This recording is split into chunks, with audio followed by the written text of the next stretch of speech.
So with elimination using multiplication, really this is kind of taking us a step further from when we had to multiply by -1 for addition and more addition, remember? We had to take it a step further and multiply by -1. This time what we're going to have to do is we're going to have to multiply at least one equation by a constant to get opposite terms.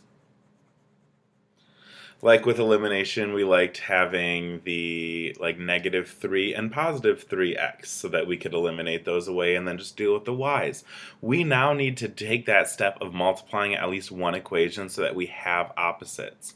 So let's look here at 6x minus 2y equals 10 and 3x minus 7y equals -19.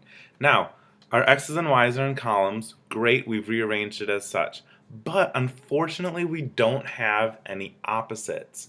We don't have, -2y and +2y. Unfortunately, it's not that easy. So what we're going to have to do is we're going to have to multiply one equation, or two, or could be both of them, to get opposite terms. I always like to look for terms that are factors of each other. So I see this 6 and 3, so I'm going to multiply this second equation by -2. So I'll have 6x minus 2y equals 10, just like before. And then I'll have -6x plus 14y equals a positive 38. Now, when I go to eliminate, my x's go away. I have 12y equals 48. Divide both sides by 12. And I get that y equals 4. I take that and I plug it back in. Unfortunately, we don't have as easy of a plug back in equation as last time. But, why don't we say that 6x minus 2 times 4 equals 10. So 6x minus 8 equals 10. So when we add 8, we get that 6x equals 18.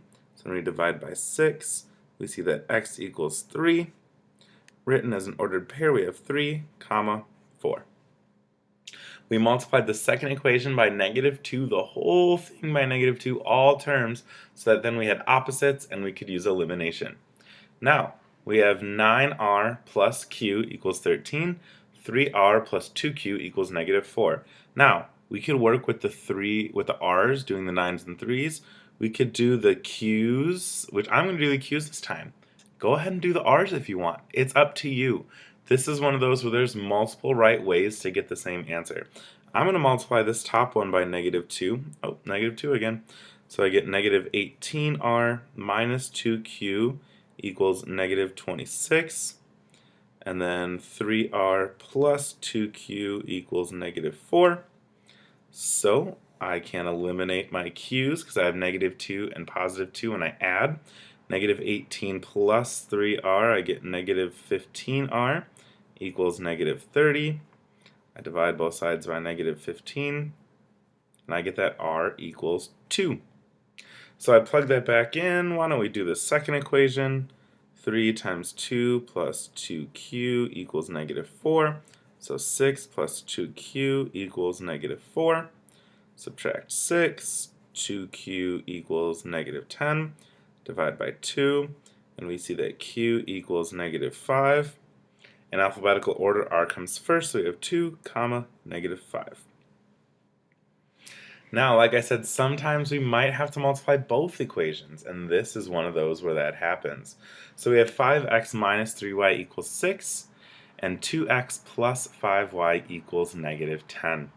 So, we're going to have to multiply both equations. Unfortunately, we'll have to. So, let's see, we see that we could do these by 2 and -5, or we already have opposites here, so I'm going to deal with that, and I'm going to multiply this top equation. We see 3 and 5. We have a goal of 15.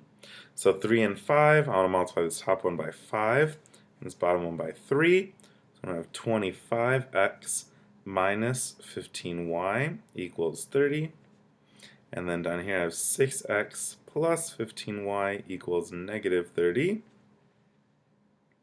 So then when I eliminate that, I have 25x plus 6x, that's 31x.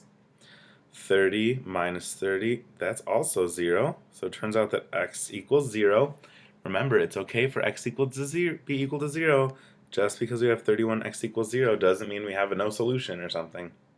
So I take that x equals 0, I'm going to plug it in. Let's say 5 times 0 minus 3y equals 6. So 0 minus 3y equals 6. So negative 3y equals 6.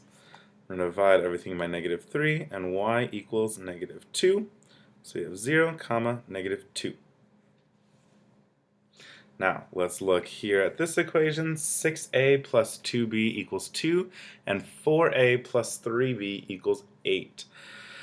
I'm going to go with here, and I'm going to multiply this one by negative 3, and this one by 2. My goal is I'm going to bring this to 6 and negative 6, so I have negative 18a minus 6b equals negative 6, and we have 8a plus 6b equals 16.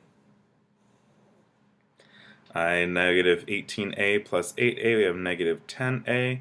Negative 6b plus 6b goes away. Negative 6 plus 16, we get 10. Divide both sides by negative 10. We get that a equals negative 1. So I'm going to take that and I'm going to plug it in. Let's go 6 times negative 1 plus 2b equals 2.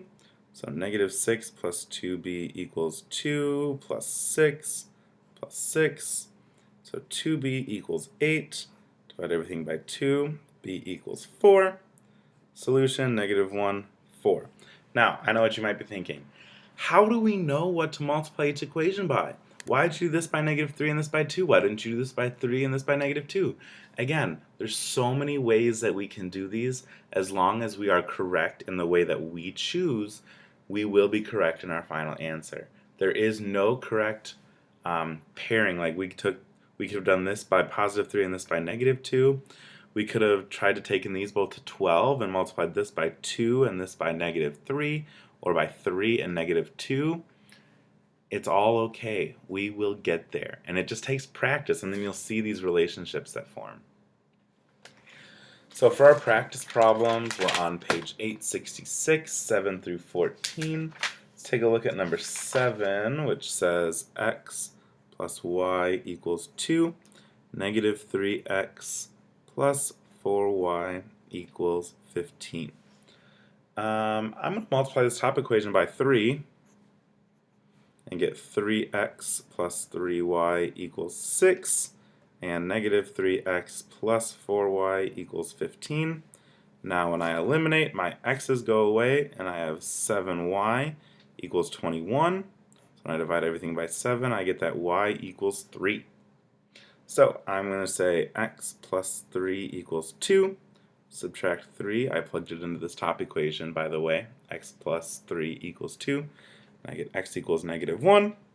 So we have negative 1, comma 3 as our solution. Rewatch this video. Rewatch last night's video.